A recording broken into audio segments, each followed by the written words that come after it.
Hello my dear students, how are you all? Welcome to Pallavi Tutorials. Makle, in this video, first PUC Accountancy Model Question Paper 2024-25 ಒಂದು ಮಾಡಲ್ ಪೇಪರಲ್ಲಿ ಏನೇನು ಕ್ವೆಶನ್ಸ್ಗಳು rice ಆಗಿದೆ, ಯಾವ ರೀತಿಯಾಗಿ model question paper ಇದೆ, ಯಾವ್ಯಾವ ಕ್ವೆಶನ್ಸ್ಗಳು ಬಂದಿದೆ, ಯಾವುದು ಇಂಪಾರ್ಟೆಂಟು ಅನ್ನೋದ್ರ ಬಗ್ಗೆ ಒಂದು ವಿಡಿಯೋನ ಮಾಡ್ತಾ ಇದ್ದೀನಿ.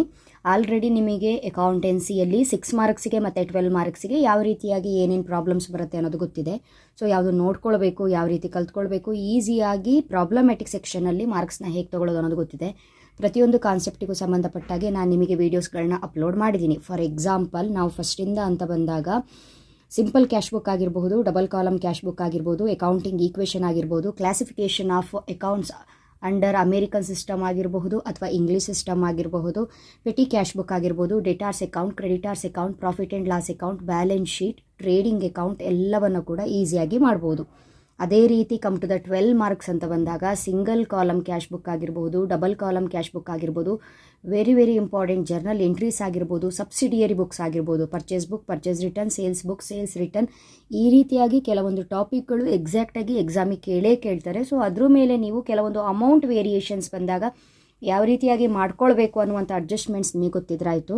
ಸೊ ನಿಮಗಿಲ್ಲಿ ಪ್ರಾಬ್ಲಮ್ ಏನು ಅಂತ ಹೇಳಿದ್ರೆ, ಸ್ಟಾರ್ಟಿಂಗ್ 20 ಮಾರ್ಕ್ಸ್ ಏನು ಥಿಯರಿ ಕ್ವಶನ್ಸ್ ಕವರ್ ಆಗುತ್ತೆ, that is multiple choice questions ಆಗಿರ್ಬೋದು, fill in the blanks, match the following, one word, ಈ ರೀತಿ ಕ್ವಶನ್ಸ್ಗಳೇನು ರೈಸ್ ಆಗುತ್ತೆ. ಇಲ್ಲಿ ಯಾವ ರೀತಿ ಕ್ವಶನ್ಸ್ ಬರುತ್ತೆ, ಯಾವುದನ್ನು ಓದ್ಕೊಳ್ಬೇಕು, ಯಾವ ರೀತಿಯಾಗಿ ನಾವು ಪ್ರಿಪೇರ್ ಆಗಬೇಕು ಅನ್ನೋದ್ರ ಬಗ್ಗೆ ನಿಮಗೆ ಡೌಟ್ಸ್ ಇರುತ್ತೆ. ಸೊ 1 ಮಾರ್ಕಿಗೆ ನೀವು ರೆಡಿ ಆಗಬೇಕು ಅಂತ ಹೇಳಿದ್ರೆ ಆಲ್ಮೋಸ್ಟ್ ಪ್ರಾಬ್ಲಮ್ಗಳನ್ನ ಕರೆಕ್ಟಾಗಿ ತಿಳ್ಕೊಂಡ್ರೆ ಅಲ್ಲಿ ನಿಮಗೆ ಸ್ವಲ್ಪ ಈಸಿ ಆಗುತ್ತೆ. ಬಿಕಾಸ್ ಪ್ರಾಬ್ಲಮ್ ಮೇಲೆ ಕೆಲವೊಂದು ಸ್ಮಾಲ್ ಕ್ವಶನ್ಸ್ ಏನಿರುತ್ತೆ ಅದನ್ನು ರೈಸ್ ಮಾಡ್ತಾರೆ. ಹಾಗಾಗಿ ಅಲ್ಲೊಂದು ಸ್ವಲ್ಪ ಮಾರ್ಕ್ಸನ್ನು ನೀವು ತಗೊಳ್ಬಹುದು. ಅದೇ ರೀತಿಯಾಗಿ ಥಿಯರಿ ಚಾಪ್ಟರ್ಗಳೇನಿರುತ್ತೆ, first chapter, second chapter, introduction to accounting ಮತ್ತು chapter 2 theory base of accounting ಏನಿದೆ, ಈ ಎರಡೂ ಚಾಪ್ಟರಲ್ಲಿ ಏನೇನು ಥಿಯರಿಟಿಕಲ್ ಕ್ವಶನ್ಸ್ ಕವರ್ ಆಗಿದೆ ಅಷ್ಟಕ್ಕೂ ಕೂಡ ನೀವು ಪ್ರಿಪೇರ್ ಆಗಬೇಕು. ಸೊ ಆ ಒಂದು ಕಾನ್ಸೆಪ್ಟ್ ಮೇಲೆ ಸಿಕ್ಕಾಪಟ್ಟೆ ಕ್ವಶನ್ಸು ರೈಸ್ ಆಗುತ್ತೆ. ಯಾವುದರಲ್ಲಿ? ಥಿಯರಿ ಸೆಕ್ಷನ್ನಲ್ಲಿ. ನೋಡೋಣ ಹಾಗಿದ್ರೆ ಪಾರ್ಟ್ ಎಯಲ್ಲಿ ಯಾವ ರೀತಿಯಾಗಿ ಕ್ವಶನ್ಸ್ಗಳನ್ನ ಕೇಳಿದ್ದಾರೆ ಅಂತ ಮಕ್ಕಳೇ. Okay, choose the correct answer from the choices given ಅಂತ ಕೊಟ್ಟಿದ್ದಾರೆ. ಗೊತ್ತಿದೆ ನಿಮಗೆ, ಪ್ರತಿ ಕ್ವಶನಿಗೂ ಕೂಡ 4 ಆಪ್ಷನ್ಸ್ ಇರುತ್ತೆ. ಕರೆಕ್ಟಾಗಿ ಯೋಚನೆ ಮಾಡಿ ಕ್ಯಾಲ್ಕುಲೇಟ್ ಮಾಡಿ ಬರಿಬೇಕು. ಬಿಕಾಸ್ ಇದು ಪ್ರಾಬ್ಲಮ್ಯಾಟಿಕ್ ಸಬ್ಜೆಕ್ಟಿನ ಥಿಯರಿ ಕ್ವಶನ್ಸ್ ಆಗಿರೋದ್ರಿಂದ ಮೇಲ್ನೋಟಕ್ಕೆ ಇದು ಸರಿ ಅಂತ ಅನಿಸುತ್ತೆ, ಬಟ್ ನೀವು ಕ್ಯಾಲ್ಕುಲೇಷನ್ ಮಾಡಿ ಕರೆಕ್ಟಾಗಿ ಯಾವುದು ಅಂತ ಅನಲೈಸ್ ಮಾಡಿನೇ ಆನ್ಸರ್ನ ಹಾಕಬೇಕು. ಓಕೆ ಅಲ್ಲ? Accounting equation is based on dual aspect concept. Which of the following is correct ಅಂತ ಕೇಳಿದ್ದಾರೆ. ಸೊ ಅಕೌಂಟಿಂಗ್ ಈಕ್ವೇಷನ್ ಕಾನ್ಸೆಪ್ಟಲ್ಲಿ assets is equal to the capital plus liability ಅನ್ನೋ ನಮಗೆ ಗೊತ್ತಿದೆ. ಹಿಯರ್ ಬಿಸ್ನೆಸ್ಸಿನ ಕ್ಯಾಪಿಟಲ್ಲು ಮತ್ತು ಲಯಬಿಲಿಟಿ ಎರಡು ಸೇರಿದಾಗ ನಮಗೆ ಅಸೆಟ್ ಸಿಗುತ್ತೆ. ಕ್ಯಾಪಿಟಲ್ ಬೇಕು ಅಂತ ಹೇಳಿದ್ರೆ ಅಸೆಟ್ಸಲ್ಲಿ ಲಯಬಿಲಿಟೀಸ್ನ ಮೈನಸ್ ಮಾಡಬೇಕು, ಅಥವಾ ಲಯಬಿಲಿಟಿ ಬೇಕು ಅಂತ ಹೇಳಿದ್ರೆ ಸೇಮ್ ಟೈಮ್ ಅಸೆಟ್ಸಲ್ಲಿ ನಾವು ಕ್ಯಾಪಿಟಲ್ನ ಮೈನಸ್ ಮಾಡಬೇಕಾಗತ್ತೆ. ಸೊ ಈ ಒಂದು ಫಾರ್ಮುಲಾ ನಿಮಗೆ ಗೊತ್ತಿದೆ ಆದರೆ ಅಲ್ಲಿ ಕೊಟ್ಟಿರುವಂತಹ 4 ಆಪ್ಷನಲ್ಲಿ ರೈಟ್ ಆನ್ಸರ್ ಯಾವುದು ಅನ್ನೋದು ಕರೆಕ್ಟಾಗಿ ನಿಮಗೆ ಗೊತ್ತಾಗುತ್ತೆ. So answer is option A, capital is equal to the assets minus liability. ಅಸೆಟ್ಟಲ್ಲಿ ಲಯಬಿಲಿಟಿಯನ್ನು ನಾವು ಮೈನಸ್ ಮಾಡಿದ್ದೇ ಆದರೆ ನಮಗೆ ಕ್ಯಾಪಿಟಲ್ ಸಿಗುತ್ತೆ. ವಿ ವಿಲ್ ಗೆಟ್ ಕ್ಯಾಪಿಟಲ್ ಅನ್ನೋ ಒಂದು ಮೀನಿಂಗ್ನ ಕೊಡ್ತಾ ಇದೆ. ಹಾಗಾಗಿ ಆಪ್ಷನ್ ಎ ಆನ್ಸರ್ ಆಗಿರುತ್ತೆ. Next third one, question number 3, favourable bank balance means ಅಂತ ಇದೆ. ಸೊ ಇದಕ್ಕೆ answer option C, credit balance in passbook. Question number 4, the financial statements consist of ಅಂತ ಇದೆ. The financial statements consist of both profit and loss account or trading and profit and loss account ಅಂತ ಕರಿತೀವಿ. Balance sheet ಅಥವಾ position statement ಅಂತ ಕರಿತೀವಿ. So ಹಾಗಾಗಿ ಇಲ್ಲಿ answer both B and C ಆಗಿರುತ್ತೆ. Option D is the answer. Fifth one, if the insurance premium paid ₹1000, ನಾವು insurance ಪ್ರೀಮಿಯಮ್ನ 1000 ಪೇ ಮಾಡಬೇಕು. ಆ್ಯಂಡ್ ಪ್ರೀಪೇಯ್ಡ್ ಇನ್ಶೂರೆನ್ಸ್ ₹300, ₹1000 ನಾವು ಪೇ ಮಾಡಬೇಕಾಗಿತ್ತು insurance premium. But prepaid insurance ₹300 ಆಗೋಗಿದೆ. ದಟ್ ಮೀನ್ಸ್ ಆಲ್ರೆಡಿ ನಾವು insurance ₹300ನ prepaid ಮುಂಚಿತವಾಗಿ ಕೊಟ್ಟುಬಿಟ್ಟಿದ್ದೀವಿ.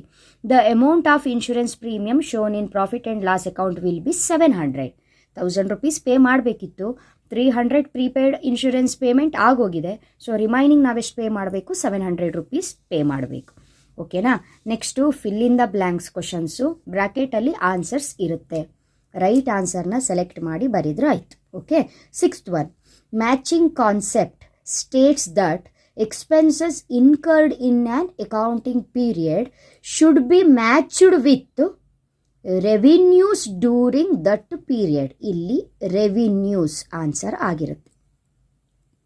7th one, journal is a book of prime entry or original entry ಅಂತ ಕರಿತೀವಿ. ಇಲ್ಲಿ ಆಪ್ಷನ್ ಒರಿಜಿನಲ್ ಎಂಟ್ರಿ ಇದೆ ಇಲ್ಲಿ ಬ್ರ್ಯಾಕೆಟಲ್ಲಿ, ಸೊ ಒರಿಜಿನಲ್ ಎಂಟ್ರಿ ತಗೊಳ್ಳಿ. Next, cash book does not record the credit transactions.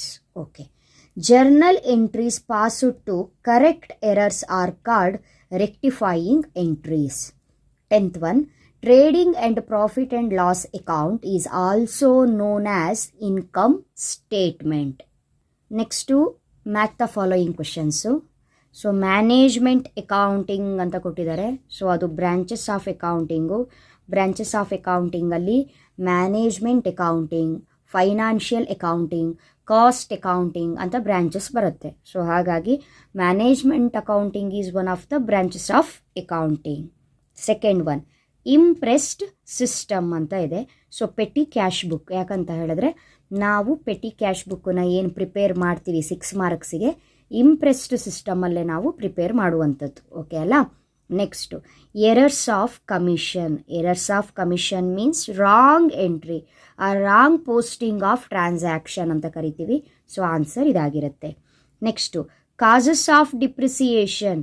Causes of depreciation obsolescence. Obsolescence. Next, closing stock. Answer cost of unsold goods. Closing stock cost of unsold goods. Next 1 ಮಾರ್ಕಿನ questions ಕೊಟ್ಟಿದ್ದಾರೆ ಮಕ್ಕಳೇ. ಈ ರೀತಿಯಾಗಿ almost ಕೇಳ್ತಾರೆ. ಒಂದು expand ಇರುತ್ತೆ, ಇಲ್ಲ true or falls ಇರುತ್ತೆ, ಇಲ್ಲ ಎಕ್ಸಾಂಪಲ್ ಇರುತ್ತೆ, ಅಥವಾ ಯಾವುದಾದ್ರೂ ಮೀನಿಂಗ್ ಇರುತ್ತೆ. ಸೊ ಈ ರೀತಿಯಾಗಿ ಕೇಳ್ತಾರೆ. ಹಾಗಾಗಿ ಎವ್ರಿ ಚಾಪ್ಟರ್ ಕರೆಕ್ಟ್ ನೋಡ್ಕೊಳ್ಬೇಕು. ಇಲ್ಲಿ ಎಕ್ಸ್ಪ್ಯಾಂಡ್ ಎ ಇದೆ, ತ್ರಿಬಲ್ ಎ ಇದೆ. Answer American accounting association. American accounting association. Okay ಅಲ್ಲ. Next question number 2. A contra entry appears on both side of cash book. True or false ಕೇಳಿದರೆ ಗೊತ್ತಿದೆ ನಮಗೆ. ನಾವು double column cash ಬುಕ್ಕನ್ನು entry ಮಾಡುವಾಗ ಅಥವಾ ಪ್ರಿಪೇರ್ ಮಾಡುವಾಗ ಕಾಂಟ್ರಾ ಎಂಟ್ರೀಸ್ ಅಂತ ಹೇಳ್ಕೊಂಡು ಒಂದು ಕಾನ್ಸೆಪ್ಟನ್ನು ಮೇಂಟೈನ್ ಮಾಡ್ತೀವಿ. ದಟ್ ಮೀನ್ಸ್ ನಾವು ಡೆಬಿಟ್ ಸೈಡ್ ಮತ್ತು ಕ್ರೆಡಿಟ್ ಸೈಡ್ ಎರಡೂ ಸೈಡ್ ಕೂಡ ಏನು ಮಾಡ್ತೀವಿ, ಅದನ್ನು ಎಂಟ್ರಿ ಕೊಡ್ತೀವಿ. ಕ್ಯಾಶ್ ಆರ್ ಬ್ಯಾಂಕ್ ಕಾಲಮ್ ಎರಡೂ ಕಡೆ ನಾವು ಎಂಟ್ರಿ ಕೊಡ್ತೀವಿ. ಹಾಗಾಗಿ this statement is true. Okay. Next, state any one cause of difference occurred due to time gap ಅಂತ ಇದೆ. ಸೊ ನೀವು ಯಾವುದಾದ್ರೂ ಒಂದು ಪಾಯಿಂಟನ್ನು ಬರೆದ್ರೆ ಸಾಕಾಗುತ್ತೆ ಮಕ್ಕಳೇ. ಇಲ್ಲಿ ನಾನು ಬರೆದಿದ್ದೀನಿ, 4 ಪಾಯಿಂಟ್ಸ್ ಬರೆದಿದ್ದೀನಿ, ನೋಡ್ಕೊಳ್ಳಿ. ಟೈಮ್ ಗ್ಯಾಪಿಂದ cheques issued but not presented, cheques deposited but not collected, direct debits by the bank, amounts directly deposited into the bank. ಯಾವುದಾದ್ರೂ ಒಂದನ್ನು ಬರೀಬಹುದು. ನೀವು ಬ್ಯಾಂಕ್ ರೀಕನ್ಸಿಲಿಯೇಷನ್ ಸ್ಟೇಟ್ಮೆಂಟ್ BRS ಚಾಪ್ಟರ್ನ ಓದುವಾಗ ಈ ಥಿಯರಿ ಕಾನ್ಸೆಪ್ಟ್ಗಳನ್ನ ಕವರ್ ಮಾಡಿರ್ತೀರಿ ಅಲ್ವಾ.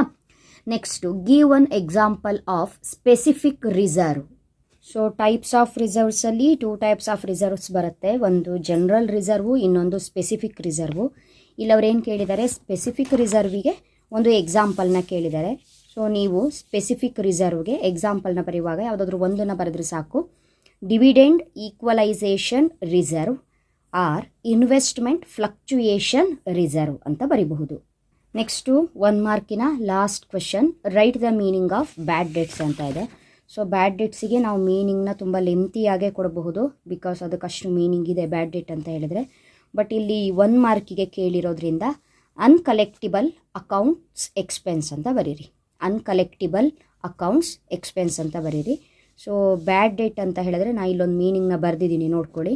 ಬ್ಯಾಡ್ debt is a type of account receivable for an organisation that has become uncollectible from the customer due to the customer's inability to pay the amount of money taken on credit from the organisation. So ಇದಿಷ್ಟು ಕೂಡ 1 ಮಾರ್ಕಿನ questions. Next ವಿಡಿಯೋದಲ್ಲಿ part ಬಿಯಲ್ಲಿ theory questions ಇದೆ ಮಕ್ಕಳೇ. So ಇದೇ 5 ಪ್ರಶ್ನೆಗೆ ಆನ್ಸರ್ನ ಹೇಳೋದಕ್ಕಿಂತ ನಿಮ್ಮ ಫಸ್ಟ್ PUC ಅಕೌಂಟೆನ್ಸಿಯಲ್ಲಿ 2 ಮಾರ್ಕ್ಸಿಗೆ ಅಕೌಂಟೆನ್ಸಿ ಯಾವ್ದು ಕವರ್ ಆಗುತ್ತೆ ಅಂತ ಹೇಳ್ಕೊಂಡು ಒಂದು ವಿಡಿಯೋನ ಮಾಡೋಣ ಅಂತ ಪ್ಲ್ಯಾನ್ ಮಾಡ್ಕೊಂಡಿದ್ದೀನಿ. ಹಾಗಾಗಿ ಆ ವಿಡಿಯೋದಲ್ಲಿ ಇಲ್ಲೇನಿದೆ ಈ ಕ್ವೆಶನ್ಸ್ ಜೊತೆಗೆ ನೆಕ್ಸ್ಟು 2 ಮಾರ್ಕ್ಸಿನ ಇಂಪಾರ್ಟೆಂಟ್ ಕ್ವಶನ್ಸನ್ನ ಆ್ಯಡ್ ಮಾಡಿ ಒಂದು ವೀಡಿಯೋ ಮಾಡಿ ಅಪ್ಲೋಡ್ ಮಾಡ್ತೀನಿ. ಸೊ ಆ ವಿಡಿಯೋನ ಮಿಸ್ ಮಾಡದೆ ವಾಚ್ ಮಾಡಿ. ನೆಕ್ಸ್ಟ್ ಪಾರ್ಟ್ ಸಿ ಅಂತ ಬಂದಾಗ ಆಲ್ಮೋಸ್ಟ್ ಇಲ್ಲಿ ಕೇಳಿರುವ ಎಲ್ಲ ಕಾನ್ಸೆಪ್ಟ್ಗಳನ್ನು ಕೂಡ ನಾನು ಕವರ್ ಮಾಡಿ ಅಪ್ಲೋಡ್ ಮಾಡಿದ್ದೀನಿ. ಫಸ್ಟ್ ಒನ್ನು ಕ್ಲಾಸಿಫಿಕೇಷನ್ ಕೇಳಿದ್ದಾರೆ. ಅಸೆಟ್ಸ್ ಯಾವುದು, ಲಯಬಿಲಿಟೀಸ್ ಯಾವುದು, ಕ್ಯಾಪಿಟಲ್ ಯಾವುದು, ಎಕ್ಸ್ಪೆನ್ಸಸ್ ಆರ್ ಲಾಸಸ್ ಯಾವುದು, ರೆವಿನ್ಯೂ ಆರ್ ಗೇನ್ಸ್ ಯಾವುದು ಅಂತ ಕಂಡುಹಿಡಿದು ಬರೀಬೇಕು. ಈಸಿಯಾಗಿ 6 ಮಾರ್ಕ್ಸನ್ನು ತಗೊಳ್ಬಹುದು. ನೆಕ್ಸ್ಟು ಪೆಟಿ ಕ್ಯಾಶ್ ಬುಕ್ಕನ್ನು ಕೇಳಿದ್ದಾರೆ. ಅಂಡರ್ ದ ಇಂಪ್ರೆಸ್ ಸಿಸ್ಟಮ್ ಕೇಳಿದ್ದಾರೆ. ಸೊ ಗೊತ್ತಿದೆ, ಈಸಿಯಾಗಿ ಇಲ್ಲೂ ಕೂಡ 6 ಮಾರ್ಕ್ಸನ್ನು ತಗೊಳ್ಬಹುದು. ನೆಕ್ಸ್ಟ್ ವೆರಿ ಈಸಿ ಅಂತ ಹೇಳಿದ್ರೆ ಸೇಲ್ಸ್ ಬುಕ್ ತುಂಬ ಈಸಿಯಾಗಿ ಕೇಳಿದ್ದಾರೆ. ಸೇಲ್ಸ್ ಬುಕ್ ಇದೆ. ರೆಕ್ಟಿಫಿಕೇಷನ್ ಆಫ್ ಎರರ್ಸ್ ಇದೆ. Rectify the following errors. Next balance ಶೀಟ್ನ ಪ್ರಿಪೇರ್ ಮಾಡಲಿಕ್ಕೆ ಕೇಳಿದ್ದಾರೆ. ನೋಡಿ ಎಷ್ಟು ಈಸಿಯಾಗಿ ಕೇಳಿದ್ದಾರೆ. ಸೊ ಬ್ಯಾಲೆನ್ಸ್ ಶೀಟ್ನ ಪ್ರಿಪೇರ್ ಮಾಡೋದು. ಪಾರ್ಟ್ ಡಿಗೆ ಬಂದಾಗ no doubt first question very important topic 12 marks ಎಂದು, ಅದು ಜರ್ನಲೈಸ್ ದ ಫಾಲೋಯಿಂಗ್ ಟ್ರಾನ್ಸಾಕ್ಷನ್ಸೇ ಆಗಿರುತ್ತೆ. ಜರ್ನಲ್ ಎಂಟ್ರಿ ಇದು ಕೂಡ ತುಂಬ ಈಸಿಯಾಗಿ ಕೇಳಿದ್ದಾರೆ. Here discount allowed, discount received ಎಲ್ಲೆಲ್ಲಿ ತೊಗೊಳ್ತೀವಿ ಅಂತ ನಿಮಗೆ ಗೊತ್ತಿರಬೇಕು.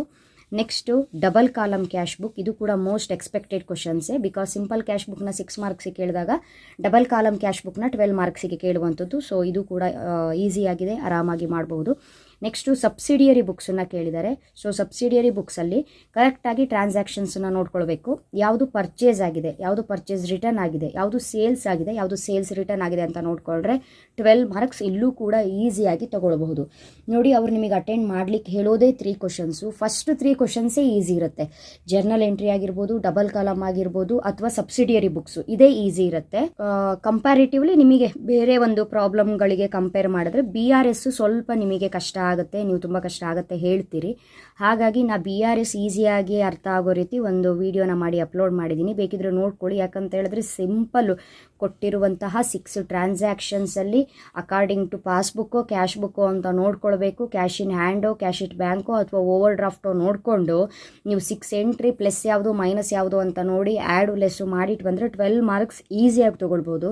ಸೊ ಇದ್ರ ಮೇಲೂ ಕಾನ್ಸಂಟ್ರೇಟ್ ಮಾಡ್ಬೋದು. ಬಟ್ ಫಸ್ಟ್ 3ನೇ ನಿಮಗೆ ಈಸಿಯಾಗಿರುತ್ತೆ. ಕೆಲವರು ಇದನ್ನು ಕೂಡ ಚಾಯ್ಸ್ ಬಿಡ್ತೀರಿ, ಬಟ್ ಇದು ತುಂಬ ಈಸಿನೇ. ನೆಕ್ಸ್ಟು ಇನ್ನೊಂದು ಡಿಪ್ರಿಸಿಯೇಷನ್ನು, ವೆರಿ ಈಸಿ ಡಿಪ್ರಿಸಿಯೇಷನ್ನು ಯಾವ ರೀತಿಯಾಗಿ ಕ್ಯಾಲ್ಕುಲೇಟ್ ಮಾಡಬೇಕು ಅನ್ನೋದು ನಿಮಗೆ ಆಲ್ರೆಡಿ ಗೊತ್ತಿದೆ. ಸೊ ವೀಡಿಯೋಸ್ಗಳನ್ನ ವಾಚ್ ಮಾಡಿ ಪ್ರಾಕ್ಟೀಸ್ ಮಾಡ್ಕೊಳ್ಳಿ ಮಕ್ಕಳೇ. ಅದೇ ರೀತಿಯಾಗಿ last but not the least final account. So ನಿಮಗೇನು ಮಾಡಿರ್ತಾರೆ ಅಂತ ಹೇಳಿದ್ರೆ ಫೈನಲ್ ಅಕೌಂಟು ಡೈರೆಕ್ಟಾಗಿ ಟೀಚ್ ಮಾಡೋದಿಲ್ಲ. ನಾವೇನು ಮಾಡ್ತೀವಿ, ಫಸ್ಟು ಟ್ರೇಡಿಂಗ್ ಅಕೌಂಟ್ ಹೇಗೆ ಮಾಡೋದು ಅಂತ ಹೇಳ್ಕೊಡ್ತೀವಿ. ಆಮೇಲೆ ಪ್ರಾಫಿಟ್ ಆ್ಯಂಡ್ ಲಾಸ್ ಅಕೌಂಟ್ ಹೇಗೆ ಮಾಡೋದು ಅಂತ ಹೇಳ್ಕೊಡ್ತೀವಿ. ನೆಕ್ಸ್ಟು ಬ್ಯಾಲೆನ್ಸ್ ಶೀಟ್ ಹೇಗೆ ಮಾಡಬೇಕು ಅಂತ ಹೇಳ್ಕೊಡ್ತೀವಿ. ಸೊ 3 ಕೂಡ ನೀವು ಥರೋ ರೆಡಿ ಆದ್ರ ಮೇಲೆ 3 ಸೇರಿ ನಾವೇನು ಒಂದು ಅಕೌಂಟನ್ನು ಪ್ರಿಪೇರ್ ಮಾಡ್ತೀವಿ, that is final account. So ಅಲ್ಲಿ ಅಡ್ಜಸ್ಟ್ಮೆಂಟ್ ಮಾಡಿಸೋದೆಲ್ಲ ನಿಮಗೆ ಈಸಿ ಆಗುತ್ತೆ. ಹಾಗಾಗಿ ಫೈನಲ್ ಅಕೌಂಟು ಕೂಡ ಈಸಿ. ಏನಂತ ಹೇಳಿದ್ರೆ ಇಲ್ಲಿ ಕೇಳೋ 6 ಪ್ರಾಬ್ಲಮ್ಸಿಗೆ 6 ಕೂಡ ಈಸಿ ಇರುತ್ತೆ.